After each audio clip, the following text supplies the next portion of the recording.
It's Tuesday, January the 12th, and you're watching GoodFellows, a Hoover Institution broadcast examining social, economic, political, and geopolitical concerns in this time of pandemic.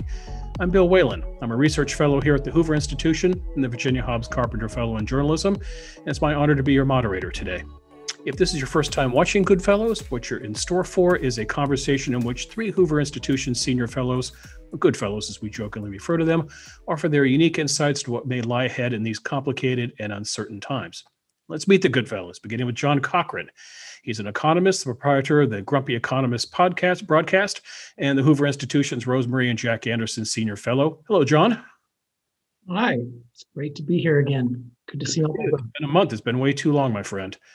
Our second good fellow, joining us from his wilderness outpost, where he thinks great thoughts and writes books about us all being doomed, that's DOOM-ED, is the redoubtable Niall Ferguson. Niall's a renowned historian and author, and he is also, fortunately for us, the Hoover Institution's Milbank Family Senior Fellow. Hello, Niall. Hello, Bill. It's nice to be back. A belated Happy New Year to GoodFellows listeners. Excellent. Our third good fellow, last but certainly not least, is Lieutenant General R Mcmaster. He is the Hoover Institution's Fouad Michel Ajami Senior Fellow, and he is the author of the New York Times bestseller Battlegrounds, The Fight to Defend the Free World. Hello, HR. Hey, Bill. Great to be with you and John and Neil. So when we talked about doing this episode about a week ago or so, we thought we'd do a hodgepodge, just sort of a grab bag of things since we last talked in very early December. And then reality took over. 2021 looking a lot like 2020 in terms of surreal being the order of the day and the events at the U.S. Capitol last week. So let's begin this episode by looking at a clip of what it is that the president said, and then we can get into the results. Now it is up to Congress to confront this egregious assault on our democracy. And after this, we're going to walk down, and I'll be there with you. We're going to walk down. We're going to walk down anyone you want, but I think right here we're going to walk down to the Capitol, and we're going to cheer on our brave senators and congressmen and women, and we're probably not going to be cheering so much for some of them,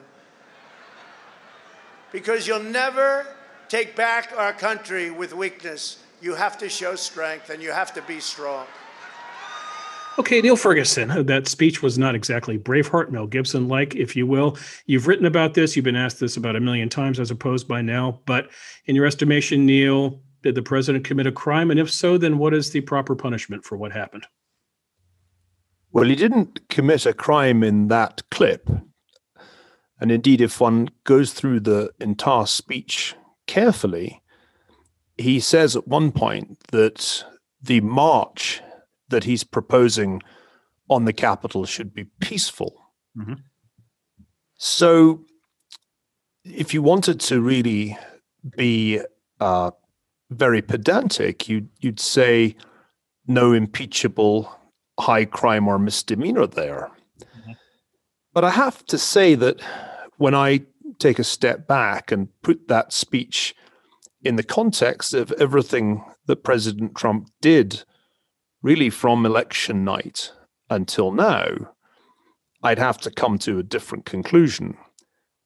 I think it's already clear, it was clear before the events of January the 6th, that the president was using improper means to try to overturn the outcome of the election, notably with his call to the Secretary of State of Georgia, which was like a transcript from GoodFellows, the gangster movie, not the Hoover Institution broadcast. And if you then think about what he and his allies were doing in the run-up to January the 6th, there's no question in my mind that they were seeking to exert improper pressure on Congress, on the legislature, to invalidate the election result. That seems to me to be an impeachable offense. For me, the last couple of months have been like watching classical political theory about how republics descend into tyranny be played out in real time on TV. So I think, without wanting to overstate the case, the speech itself could be construed as acceptable speech, but in the context in which it was given, there's no doubt in my mind that it was intended to precipitate political intimidation of the legislature, and that is in violation, in my view, of the president's oath to uphold the Constitution. Okay, worth noting, the House will pass one article of impeachment, but that is the article is inciting an insurrection. They didn't go down the road with Georgia, Neil. So what's the punishment? Well, it's of course strange to contemplate using the 25th Amendment to remove him, because that was not an amendment designed, I think, for these circumstances. It was an amendment designed for a situation such as arose with President Woodrow Wilson, where he was incapacitated by illness and really could not and should not have been carrying out the functions of the president after the stroke that he suffered. So you're left really with a choice. Do you rush through an impeachment in the final days of the presidency in order to establish that what happened was unacceptable and a violation of the Constitution? Or do you just let the clock run down and Trump leave office without impeachment? To be honest, when he was impeached a year ago, I felt the minute I heard about the Zelensky phone call, that he'd done something that was impeachable. He clearly sought to pressurize the Ukrainian government to dig up opposition research on Joe Biden. But it was never, ever likely a year ago that the Senate would vote to convict. And I'm not sure, looking at the current situation, that it's a great deal more likely today. Right. So I'm left with the somewhat depressed and depressing inference that they'll go through with it in the House, but he won't at any point be convicted by the Senate, because ultimately too many Republican senators feel that their political futures are inextricably entangled with Donald Trump's, and they cannot afford to dissociate themselves from him, even after all that has happened in the last couple of months. Okay, HR, I'd like to hear your thoughts on what you think should be done with the week left in the president's presidency. I'd also like your thoughts, HR, on the news reports that the Speaker of the House reportedly reached out to the chairman of the Joint Chiefs of Staff, a conversation about trying to rein in the president's ability to do things militarily. The question, HR, what is to be Newtonian about this? What is the proper opposite reaction versus, if you will, an opposite overreaction? Yeah. Well, I'll tell you, I think we can all agree this is an utter failure of leadership. This is anti-leadership on the part of the president. So whether or not you think it's a criminal offense, I think we can all say it is an utter failure of leadership. What do we expect of leaders? We expect leaders to be selfless, to be about their mission. Of course, this was all about President Trump, his election, this creation of this fantasy of a massive conspiracy that would overturn the results of the election, and this false idea that galvanized this crowd. I mean, you want a president to have a sense of duty to the Constitution of the United States, when in fact he undermined the Constitution of the United States by trying to inject the executive branch in decisions about the election and the transition. Well, our founders were pretty darn smart, and they wrote the executive branch out of any role in the transition for a reason. And I think they're vindicated clearly by the events of the past week. But also, a leader has a responsibility to set the tone, to set the environment in an organization. When you typically see breakdowns in moral character and discipline in combat, it isn't because the commander said, go do this undisciplined act, go violate your ethos in this way. It's because that commander set the wrong tone for that organization. And so I think the president is responsible. He is responsible for what happened in this assault on the Capitol. But to your question, about what do you do about it? What I would like to see maybe is what I'd like to share is I'd like to see a unanimous vote in the House to impeach, whether it goes to a Senate trial or not. But a unanimous vote, to get to John's point, is that this has to be bipartisan. It has to be clear that we expect more of our leaders. We expect our leaders not to compromise our principles to score points from a partisan point of view or to redound to their personal benefit. On what the speaker did with calling up General Milley and saying, I just wanted to make sure that that he was in control of nuclear weapons. I think that's irresponsible too, right? It's not as irresponsible maybe as motivating an attack on the Capitol that resulted in 5 deaths and put our lawmakers and many others in peril. But it's pretty darn irresponsible, because what she was doing is to score partisan points, right? To drive even more home the point that the president is irresponsible. She drugged the military into partisan politics. And so I think we have to expect more of our political leaders. And I think we've seen some good examples. Of course, I'm always the optimist here, but hey, nobody would say that Mitch McConnell is a particularly inspiring speaker. Okay. But I'll tell you, the speech he gave was inspiring. I think Vice President Pence rose to the occasion. I think other young leaders on both sides of the aisle did. I think Congressman Mike Gallagher and his interview, I don't know if you saw it on Margaret Hoover's firing line, was an example of how our leaders can rise to the occasion, call out the president's behavior for what it is across party lines. So I don't know if this is criminal or not, but from a censoring or impeachment perspective, as John said, it has to be bipartisan. And I think what we ought to take from this galvanizing moment maybe is, hey, all of us have to demand better from our leaders. One thing that occurs to me is there's a very simple solution here. The president could have resigned. But Neil, there is no culture of shame, is there? People don't resign unless what? The feds are knocking on the door and you're about to get taken in, right? Well, I think expecting President Trump to resign is expecting a pig to sprout wings and fly. Right. I think that here's where I disagree with John and agree with HR. I think that it would be much the best thing for the Republican Party to go ahead and convict in the Senate. And I suspect Mitch McConnell thinks that too, because ultimately the Republican Party is staring a schism in the face.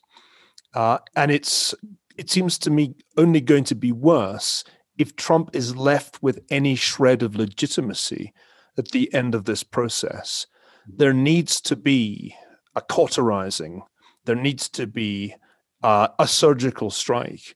And those people who want to identify themselves with a disgraced president who's been at the second attempt impeached and convicted of high crimes and misdemeanors will be welcome to do that. But it will be very clearly a criminal faction, a faction of the Republican Party that thinks insurrection and sedition are okay.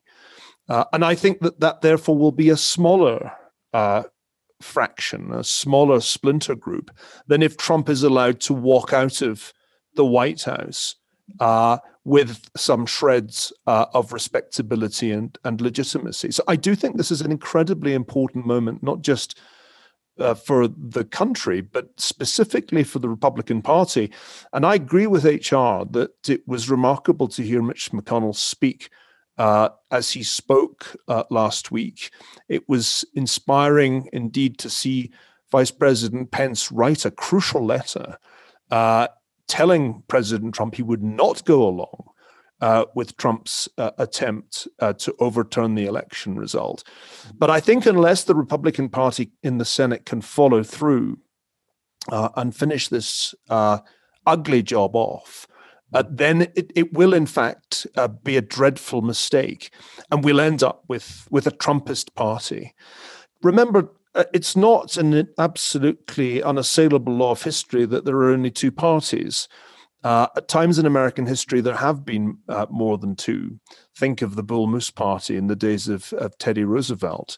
And I think that the Republican Party is in grave danger of becoming a Trumpist party and an anti-Trump party, unless Trump is as completely discredited as he should now be. As I said, this takes me back to classical history, to the origins of political thought in the Western world. There can be no more classic example in modern times than this, of a demagogue, a would-be tyrant, attempting to overthrow the Constitution by inciting the mob against the legislature, playing on the unpopularity of the legislature. I took a moment to look back at Gallup polls on the confidence the public has in Congress. And in the last 10 years, it's reached the lowest point since the polling began in the 1970s. So this was an absolutely classic moment in Western political theory when the would-be tyrant turns the mob against the legislature. If we don't regard that as a violation of the Constitution, we've forgotten everything that the founders said. Go back to Federalist One, go back to Hamilton's arguments about why you had to have a separation of powers, because the possibility always existed from the outset that a tyrant, a would-be tyrant, a demagogue would become president. If you don't treat this as impeachable, then what really is? I mean, in the end, I think, John, even although it's very late in the day, it is necessary to go through with this, or the Constitution becomes a nonsensical document. But I mean, we don't disagree as much as you think. I would be very happy if we could have a bipartisan impeachment or censure or something bipartisan. My advice against impeachment was just in the couple of days that are here. I don't think it would get organized that way, and it would turn out being a partisan affair, which would make matters worse. But I think you're overstating the permanence of Trump. So I want to be the optimist here. What has happened in the last couple of months is the end of Trump and Trumpism. Well, we were at the end. He was looking pretty good right after the election. And a man who would have resigned now is a man who would have said, look at the great things, the achievements I've done on policy, how close we came in the election. We're making progress with Blacks and Hispanics, the people I care about. Here's my movement, my people. We will move into principled opposition. And then he might have had a political future. As I read things right now, Trump has no political future. Trumpism has no political future. The support was always a lot of people who really couldn't stand his personal behavior, but kind of like the policy stuff. We're down to people in funny hats. I mean, just the number of people who will be with Trump 3 months from now is negligible, which is the great thing about it. He's gone from the political scene, and that's over because of this immense self-destruction that he's gone into, which is, I think, the real, and I think it's going to happen quicker. The McConnells and the Pences are looking great. The Cruzes and the Hallways are in deep trouble along with Trump. I don't think you're going to have a pro versus anti-Trump. There was going to be that, and I think Trump has just so disgraced himself that that's just not going to be what happens. What happens in the John, I just have to push back against the idea that it's just a tiny number of crazies, because polling shortly after January the 6th showed substantial support amongst Republicans. In the YouGov poll, 45% of Republicans supported the storming of the Capitol building. So although it's only a small number of crazy people who actually stormed the Capitol, a remarkably large proportion of Americans support what they did. So one can't, I think, assume that Trump is finished. I hope so. I hope so very much, but I doubt it when I look at these polling numbers suggesting, and this is a critical point, and this distinguishes our situation from that of the ancient world or the early modern world, because of the way in which the internet has functioned. A conspiracy theory has become tremendously powerful. QAnon is a part of it. Anti-vaxxers are part of it. Stop the Steal is a part of it. But this conspiracy theory, which has been building in the Trump era for some time, is not something that is just going to disappear the day that Donald Trump is kicked off Twitter because it's large, it's widely distributed. And what strikes me most is how deeply convinced the people who believe in this conspiracy theory are.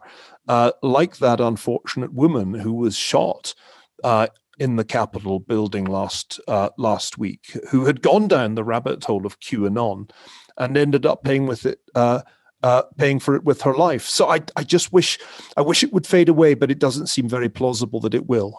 Well, I agree with you. Now, I'm looking forward a month or two, and my bet is that Trump's support will vanish among politicians as among regular people.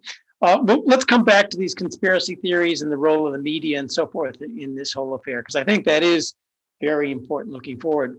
But you also called him a tyrant, and boy, is he an incompetent tyrant if he's a tyrant. Tyrants call a national emergency and seize power.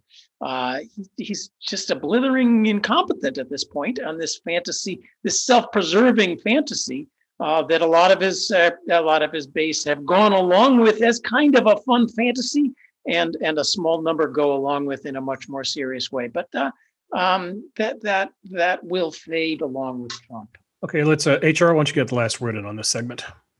Well, just a couple of comments. First of all, I think that the Democratic leaders have to not push people back toward whatever we call this phenomenon. To identify with those who were disenfranchised or uninformed or believing in conspiracy theories to the degree that they assaulted the U.S. Capitol. I think if they try to paint everyone who voted for Trump with the same brush, they will exacerbate the divisions in our society, even as they're saying the right things about unity. So I think we have to talk about really Republican Party leadership behavior, but also what we expect from Democratic Party leadership behavior. And then I would say that, if this was an attempted coup, and I would recommend the recent essay by Fiona Hill, who talked about really each of the president's actions and the degree to which they were meant to undermine our institutions.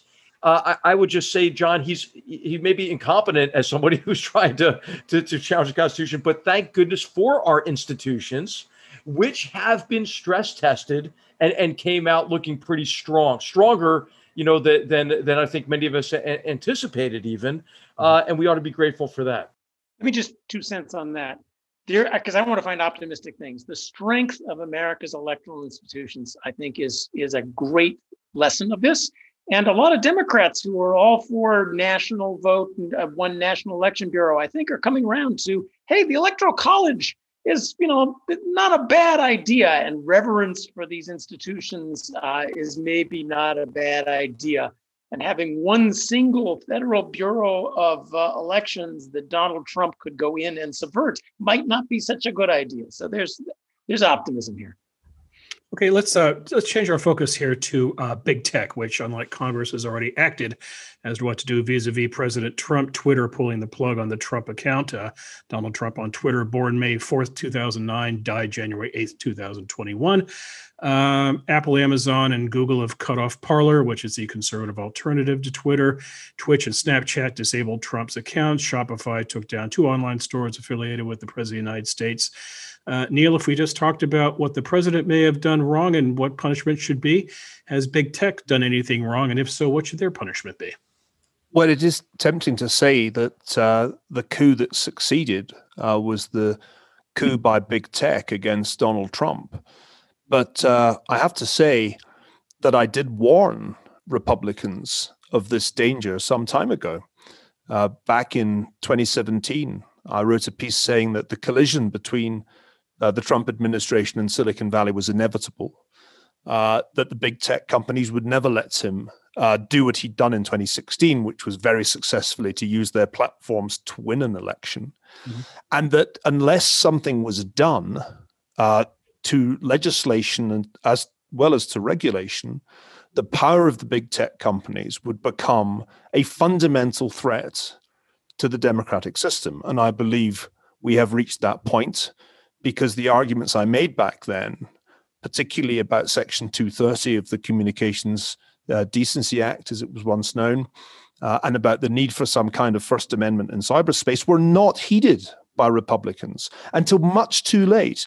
I remember when I made that argument at an American Enterprise Institute conference being told, oh, it sounds like you want to regulate, but we're not the regulation party. Well, now you understand, folks, that if you don't regulate companies as powerful as these, which have greater power over the public sphere than any companies in American history, more power than William Randolph Hearst, way more power than Rupert Murdoch, then this is what happens. They now determine who has access to the public sphere. Now, in the excitement of last week, a great many liberals have said, hooray, well done to Facebook and to Twitter and to Amazon and to Apple. This is great. Michelle Obama egged them on. But I have to say that this is the classic mistake that people make when they see illiberalism being applied to their enemies and cheer it. Because in the end, the power to cancel even the President of the United States is an astonishing power that is wielded now by a handful of companies. And anybody who confidently assumes that they will only ever use that power in a benign way has learned absolutely nothing from history. So I must say, I see this as a doubly disastrous week for the United States. Not only has the presidency been brought to the brink of disrepute, not only has the Republican Party been brought to the brink of schism by Donald Trump, but now we see the dystopian nightmare realized of a handful of private actors, in fact, a handful of relatively young people with the power to control access to the public sphere, which is what the internet now is. And I sometimes wonder which of these is worse. Actually, maybe the second one is worse because the first one failed. That coup failed, if indeed it was a coup. The insurrection against Congress ultimately failed ignominiously. But the coup that got rid of President Trump from the internet, well, that succeeded. Mm-hmm. I think our job here is to say the same thing in different ways. Now I want to say the same thing all over again. Neil points rightly to the conspiracy theories, the web of fantasies, both left and right, running around the internet. But right now on the right is the most important. And it's quick to jump, tech enables people to crazy conspiracy theories. But I think we have to ask ourselves, why is there such a demand for crazy conspiracy theories? And so let's try to understand these 45% of our fellow citizens who apparently live in this world. Well, what they'll tell you is we're getting censored news. The major media are all part of the resistance. They're trying to sell us propaganda. And they're right. And so in that case, that's an environment where the demand for conspiracy theory, for something that isn't censored, is strong. Where do you see the most gossip and conspiracy theories? In communist countries, where everybody knows that the official news is just propaganda. So in fact, I agree with Neil. This is the taking control of the media and further censoring it. Further censoring political speech, that's what's going on, is going to be counterproductive because it simply fuels the demand on the right. William McGurn wrote in today's Wall Street Journal a great column on this, which is what really woke me up to it. And it's not just media, it's not just tech. There are 45% get a sense that the elite institutions are all against them. And Bill documented that every student who applied to the Common App to college received an email instructing them about white supremacy and insurrectionists on the Capitol, and that they were to think about this as an open wound regarding systemic racism.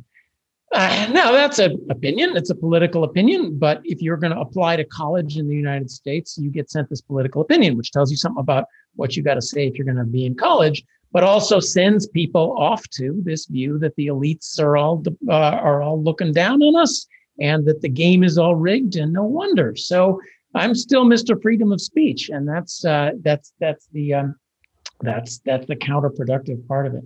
And I do want to say what Amazon did to Parler is exactly what Facebook is in court for doing from the Federal Trade Commission. They are using their power to get rid of a competitor, and I think Neil is exactly right. This kind of censorship they think they can control it. And we're at the crossroads really for the Democratic Party. Will they take this moment and take on R Mcmaster and heal the country try to get us to a modus vivendi where we can all live together? Or is this the opportunity to shove it down their throats and take advantage of it? It's an irresistible opportunity. We control not just the tech companies, we control the people who let you into college with our line. Let's use it. Boy, may they come to regret it. And last note, this isn't, of course, the first. I was worried over the summer when media started censoring Donald Trump's tweets.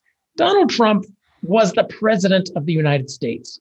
Now, he may say things that you find objectionable. I read the tweet that they shut him off for. He did not. The whole long thing that Twitter put up. They didn't say he called for violence. They said somebody might read between the lines here and view that as a call for violence. Shutting up the president of the United States over that is dangerous territory. And it was dangerous already in the summer when it wasn't so clear.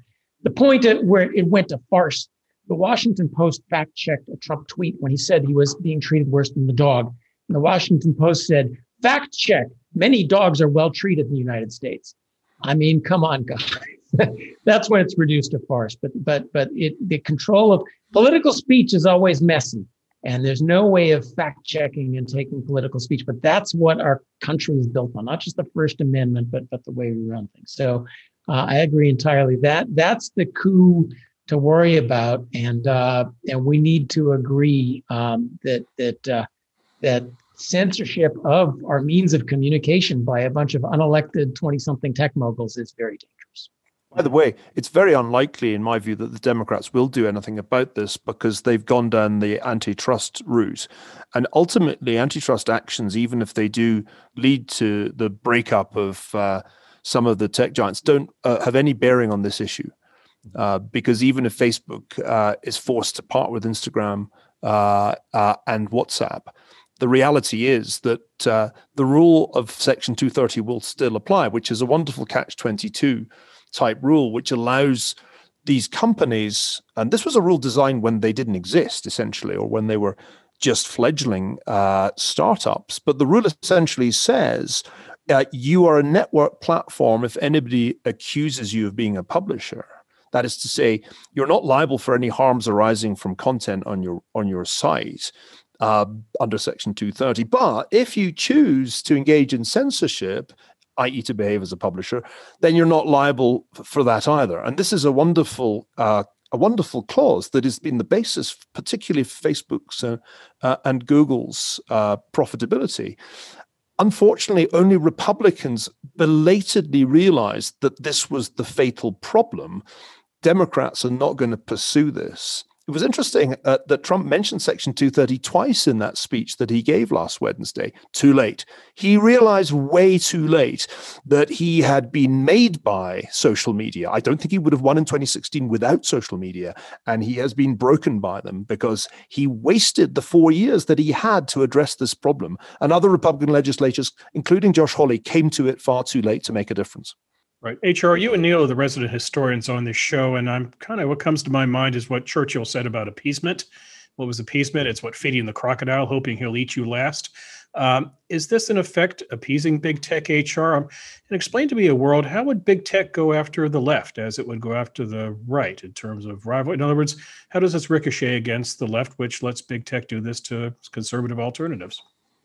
Well, I mean, that's the danger, right? And this is where I think these two issues, we're really talking about two fundamental issues, I think, which is who are the arbiters of free speech, right? And should that be Mark Zuckerberg and his equivalents in Twitter and so forth? And the second is, how do you manage or cope with the toxicity of the social media environment? And the way that these companies have done it, the big companies, is they have hired armies of really intelligence and pseudo almost law enforcement to monitor the traffic and to determine based on initially algorithms that bring these messages and content to light, and then go through a whole adjudicative process with with volumes of guidelines and so forth.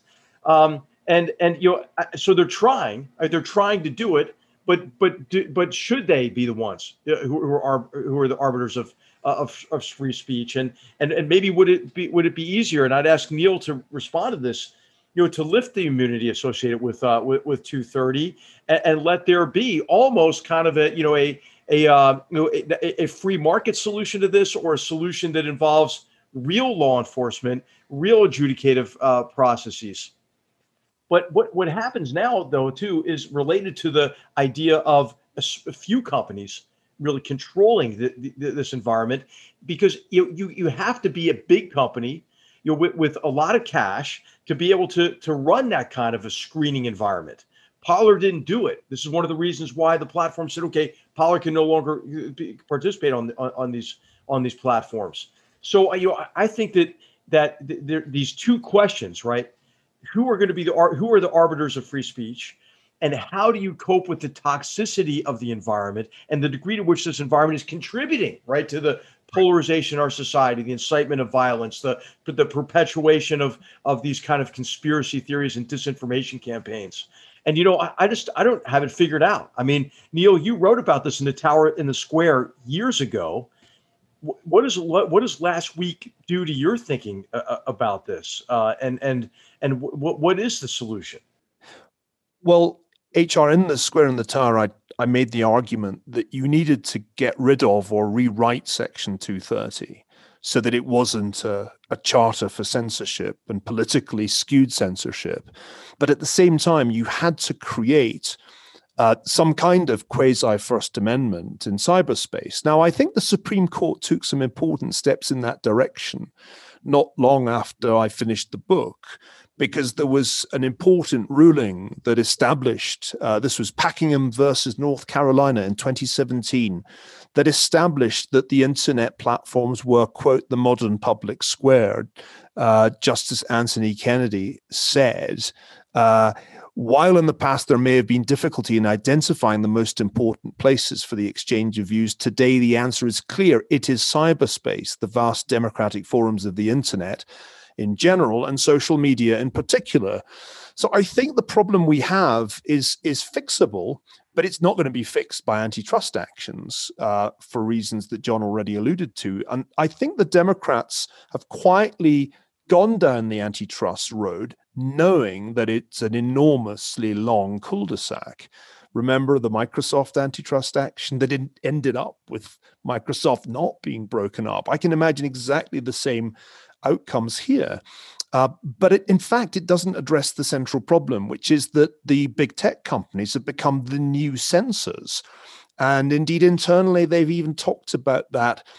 There's a Google internal document I came across when I was writing my paper for George Shultz, What is to be Done, in which they talk about themselves as the good censors. So unless we go after this very pernicious quality that Section 230 has, which is essentially that it gets them off the hook of liability for harms arising from content and off the hook for liability when they censor free speech, we are going to be in a very bad place. And the idea that the tech companies will always uncritically line up with the Democratic Party, I think needs to be looked at with skepticism, because back in the day, the tech companies were libertarian. Remember those days? In the early days of Silicon Valley, the atmosphere was distinctly libertarian and to the right, certainly on issues of free speech. Twitter was supposed to be the free speech wing of the free speech party. It was only under pressure from the left, often inside their own companies, that the big tech companies moved to this increasingly censorious role, particularly after the events of 2017 in Charlottesville. You'll remember that was when it started to become overt.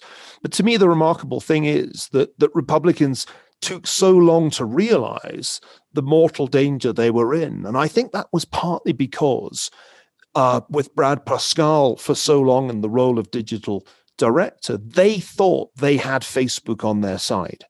And indeed, Mark Zuckerberg fought very hard to hang on to a free speech policy, including the freedom to run mendacious political ads, until finally he was just forced to capitulate in the final phase of the campaign. So that's the way I think about this. But the Democrats will be making a huge mistake if they leave big tech in charge of access to the public sphere. It is only a matter of time before that comes back to bite them in the backside. Mm-hmm. John? I would just add, they are censoring political speech. And Navalny's letter about this, he said, I get death threats all the time. You're not doing that. The looting this summer was coordinated on Facebook. So Facebook's algorithms seem to be good at reading between the lines of Trump tweets. But when somebody puts up, hey, let's all go down to Gucci and hit it at 10:03 p.m. tonight, they don't seem very good at stopping that.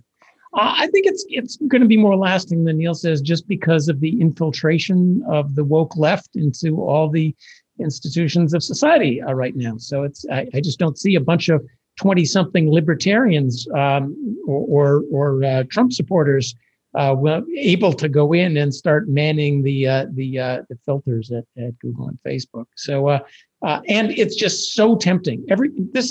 The internet is getting more and more censored. China, look at China.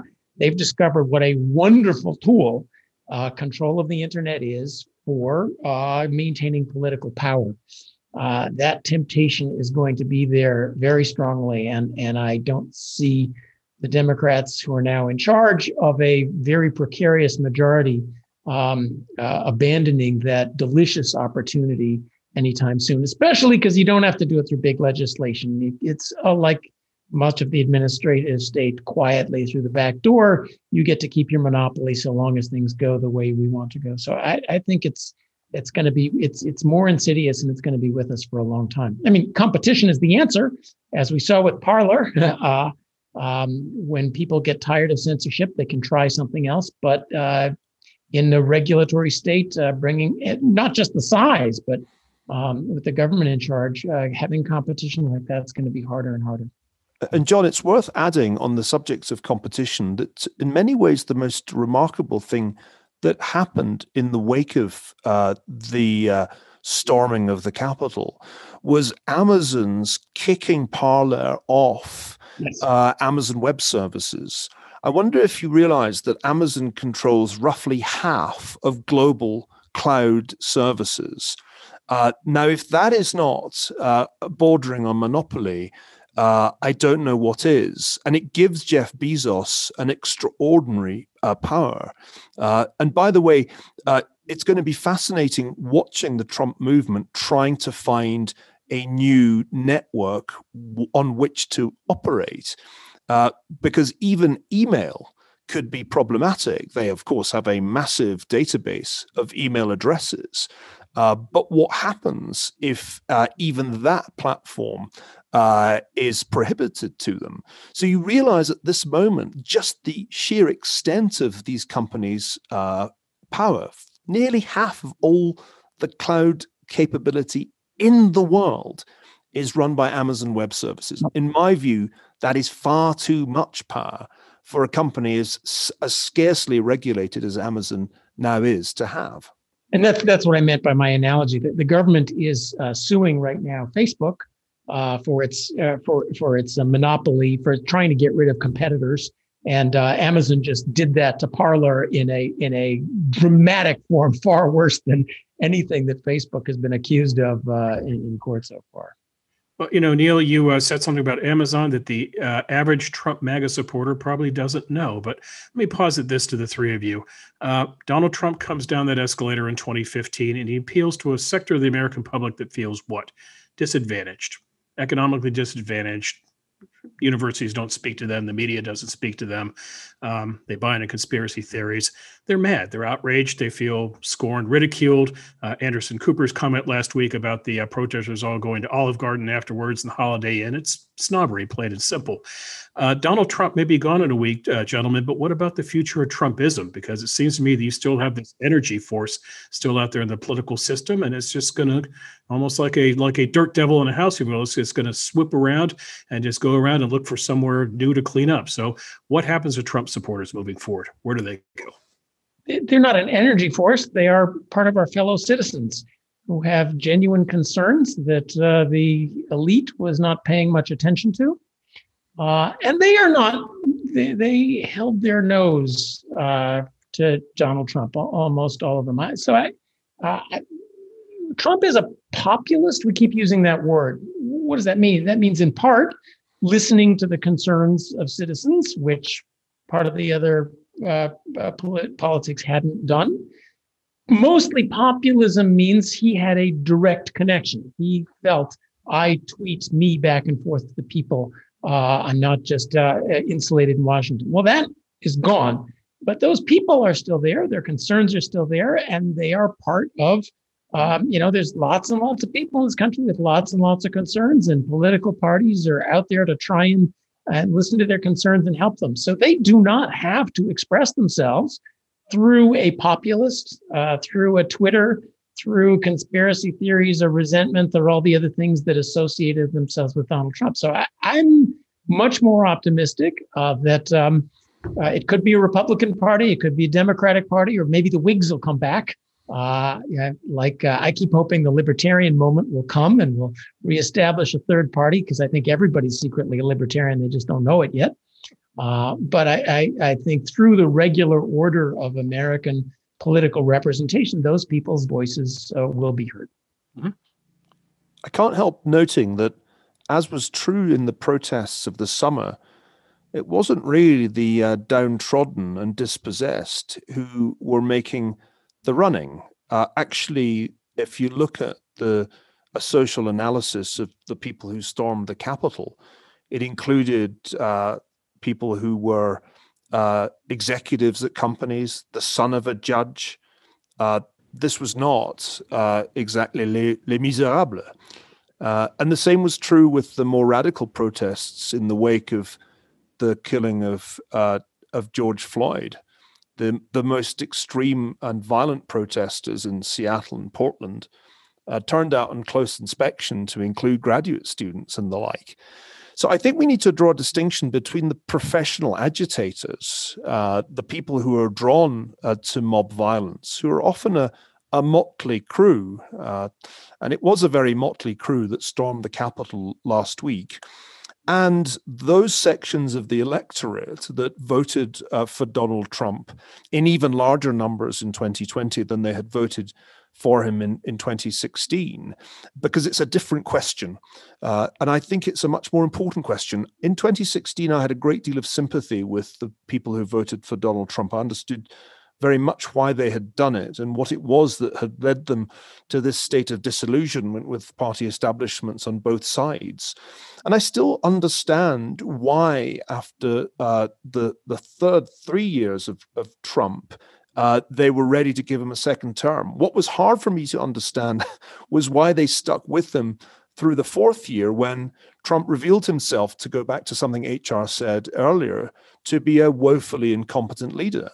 All kinds of things went wrong in this country in 2020, but they would have gone somewhat less wrong if the president had not consistently intervened in unconstructive, wrong-headed ways in the American response to COVID-19, and yet they stuck with him. And that I think was remarkable, because you'd have thought that the complete failure of the public health response and then the cratering of the economy would have really done more damage. And yet the margin on November the 3rd, the margin of Joe Biden's victory was not enormous. So the question, where do they go from here, I think depends on what the Republican Party does now. I think if they tolerate, wink, give Trump a pass, then I think the Trumpist movement becomes a powerful and ultimately inimical force to conservatism. If they, as I said earlier, come down hard as they should on Donald Trump, convict him in the Senate, then I think there's some chance that the movement that Trumpism will dwindle as a movement, and the Republican Party can begin to cleanse itself of the terrible taint, really, particularly of the last 3 months. And just as a little note of hopefulness before we're going to HR, that process has begun. There was lots of people had voted for Trump in November, especially the increases in Black and Hispanic support. And then Trump lost them Georgia. It's sort of the most momentous political event of the season, which we'll probably talk about later, is the loss of Georgia. That was all due to Donald Trump's antics after November, and it's the beginning of the swing, the swing against him that you mentioned. HR.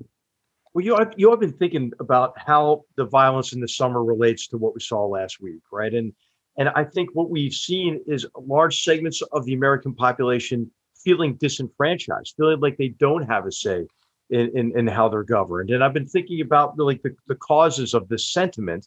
I think it does have to do with equality of opportunity, with all of Neil's caveats in mind in connection with how diverse a group this was that stormed the Capitol last week. But I think there are those who believe that they can't make a better life for themselves within this system, and this is inequality of opportunity along racial lines, along social lines, and so forth. I think a second reason is loss of confidence in institutions. That hey, those people that are part of our establishment, they don't have our interests in mind, and that's frustrations with with the executive branch, with the legislative branch, with local government to a certain extent. But it's also lack of confidence in other institutions. The fourth estate, I would put pretty high up on that list in terms of sources that you could go to for authoritative information. I think a third reason for this is the information environment that we've been talking about, right? The toxicity of it, the way that the algorithms and the business models show people more and more extreme content as a way to get more clicks and more advertising money, but it's a way that pulls us apart from each other and reduces further our confidence in authoritative sources of information as well as in our institutions. And finally, as a historian, I would say predictably, maybe, that it's a loss of our sense of history, and last episode I quoted George Clinton on if you don't like the effects, don't produce the cause. Now I'd like to quote George Orwell, right? Who we remember said in 1984 that he who controls the past controls the future, and that he who controls the present controls the past. And I think our sense of who we are as Americans has been subjected to what I would call a curriculum that is driven by almost a mild form of self-loathing, that doesn't acknowledge the great gifts of our revolution, that does also acknowledge all the blights on our history, especially the great blight of chattel slavery, but then take time to celebrate that in our most destructive war in history that we emancipated 4 million of our fellow Americans. That this republic has always been, as we've talked about before, it has always required constant nurturing as it does today. So I think it is these four interrelated problems of frustration, of inequality of opportunity, of lack of confidence in institutions, in this toxic information environment, and then also a loss of our sense of history. So hey, what do we do about it? I think we always have to, think about that, right? Okay, in this show, we don't just talk about problems and lament them, but I think that the solution is in 4 areas. It's education. I mean, I think, Neil, it's what you've been doing with the applied history program, for example, what Victor's been doing with the military history program here. I think it is wrestling with this problem, which we're going to talk about, I'm sure, in future episodes on the toxic environment of the internet and social media and the lack of confidence in the mainstream media as well. I think, John, it's what you've been working on, which is economic growth and equality of opportunity, and how we address income disparities and how we restore confidence in our free market economic system, and the work that you and your colleagues on the economic side have done here. And then finally, how we strengthen institutions, and that's been a big theme. I think these are 4 of the themes that we've talked about across the past year during this pandemic, but I think they are also the themes that are relevant to us, breaking out of this and strengthening our republic with what I hope is kind of a severe wake up call with this assault on the Capitol last week. HR, I think what you've just outlined is a kind of program of vaccination. And my suggestion is that there's an analogy here, that Trumpism, which has shaded from populism into fascism, is a kind of political virus. And the hope must be that there's some natural immunity being generated at the moment by people who voted for Trump but are now looking in horror at what is being done. But I think you're also right to think that we need some vaccination. And if we teach history right, then tyranny and every symptom of it should be something that Americans are immune to. And the fact that so many Americans did not see what happened last week as clearly in violation of the spirit of the Republic, that's the sign that we've been failing in our vaccination through education. Wait a minute, guys. So before we start vaccinating, you got to diagnose the sickness. When you say education is the answer, let's look who's in charge of education right now. It's the 1619 Project. So education doesn't always mean people who have your views get to pass them along. I think we have to recognize, and this is both sides, we're at a moment when something horrible has happened and the moral failings of one man, Donald Trump, loom large. But that's not the beginning and the end of it. And I think both sides need to recognize we are in a cycle of increasing the cycle of refusing to admit the legitimacy of the victor and that you've lost and go on.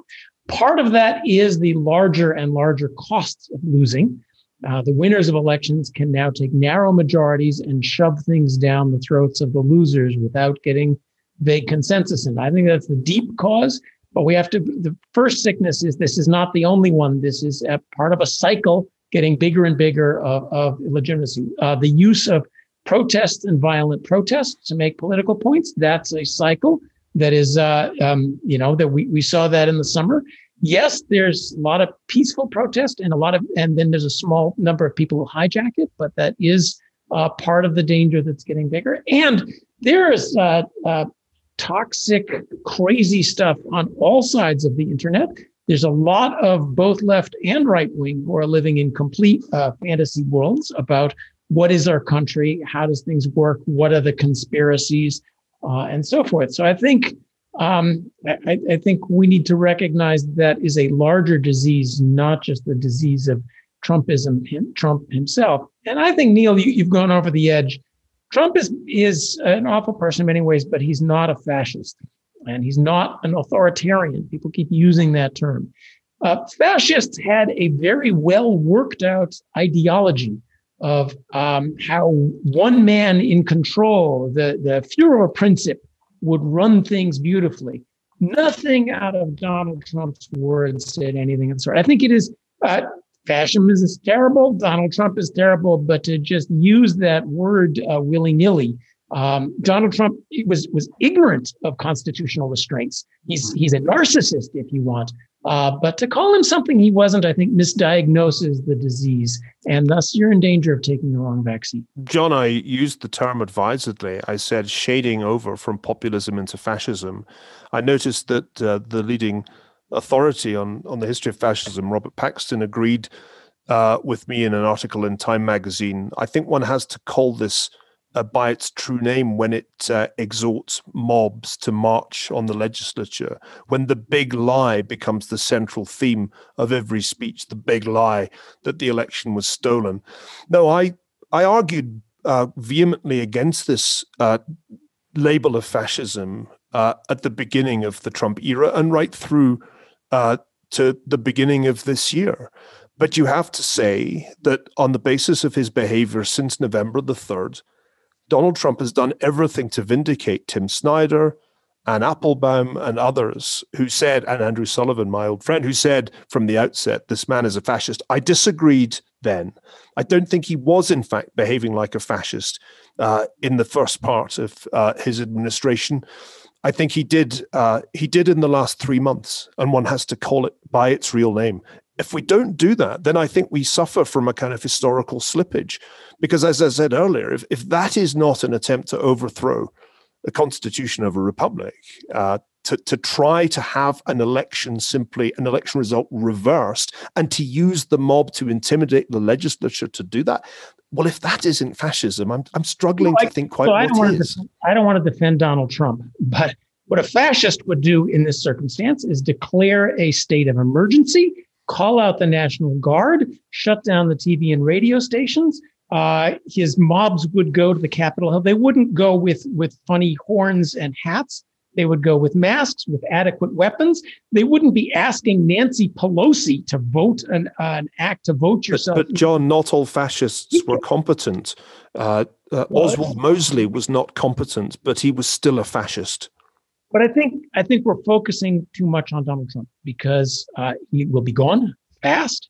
The ball is now in the Democrats' court. And I think the important question is, what is their next move? There will be a temptation to use this as the Reichstag fire. Granted, it was the other side that said it, not them. But you can say Trump, the fascist, we nearly got our democracy. Let's clamp down, take power, and make, what they're saying now, make sure he never comes back. He's not coming back no matter what you do. So there's that temptation. There will be the temptation to say, the internet was terrible. We need to seize control and censor the internet and so forth.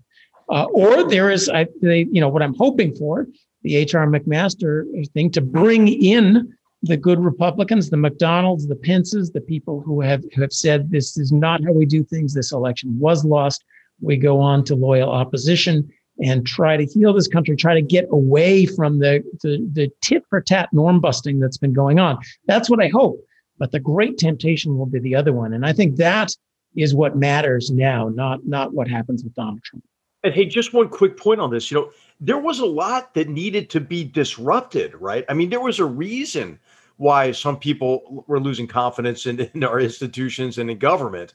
But what they got with President Trump was someone who was disruptive to a fault and became destructive, right? And so, I think it's possible for someone still to appeal to those who wants a degree of change, right, or a fundamental shift in approach to governing, but someone who will respect our institutions and our processes and our democratic principles, and be in it for our fellow citizens, right, and not in it for themselves. HR, you won't need me to translate the acronyms, but back in 2016, I said we faced a choice between SNAFU and FUBAR, and we voted for FUBAR.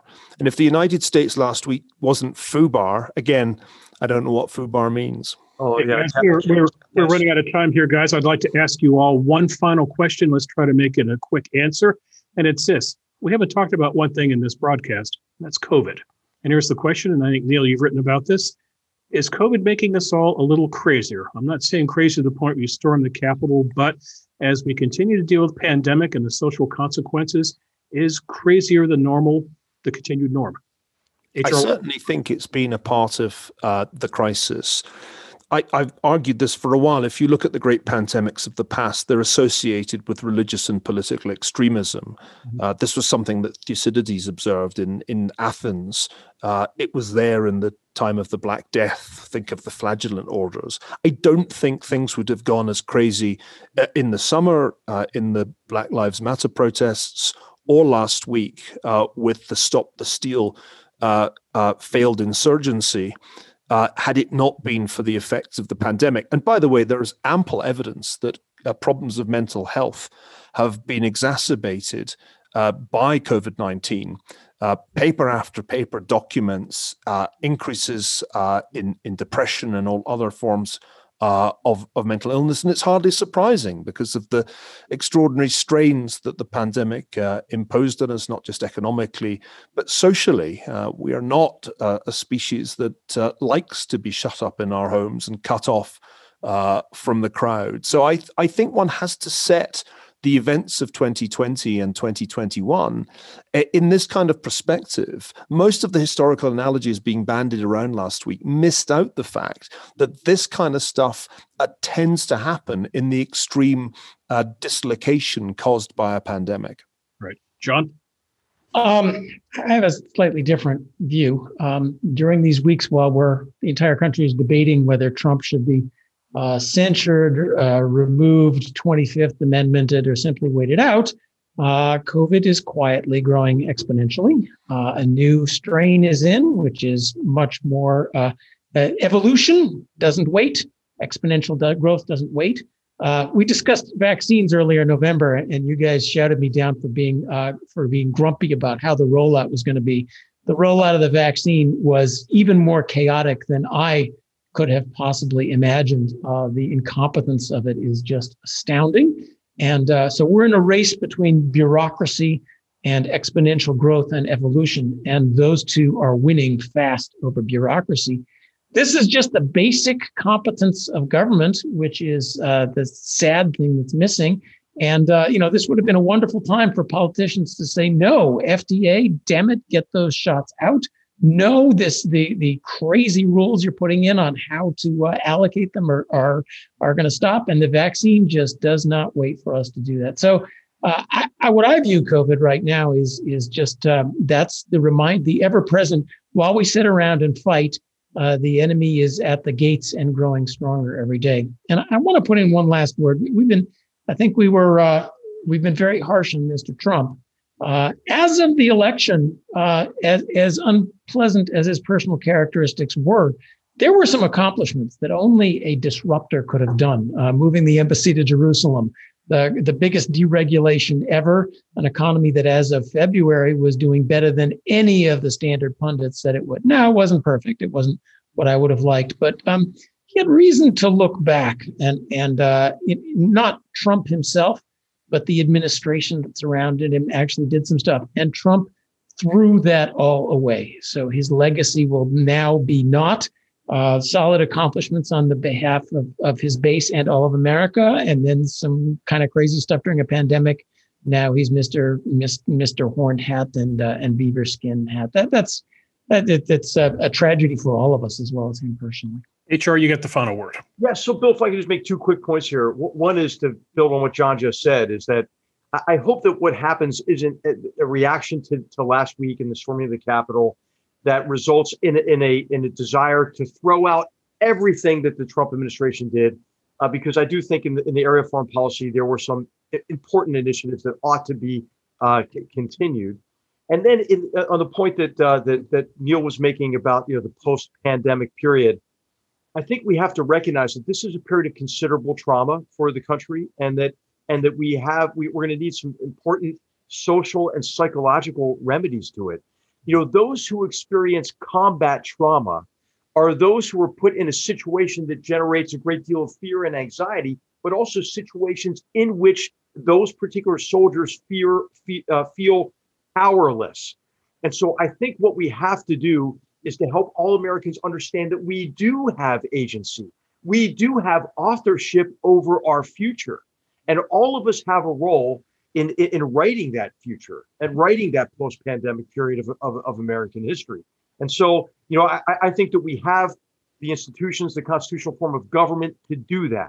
We have fellow Americans who are astounding in the degree of talent and dedication that they have demonstrated during this pandemic. I mean, the fact that we have a vaccine right now, look at what our healthcare workers have done.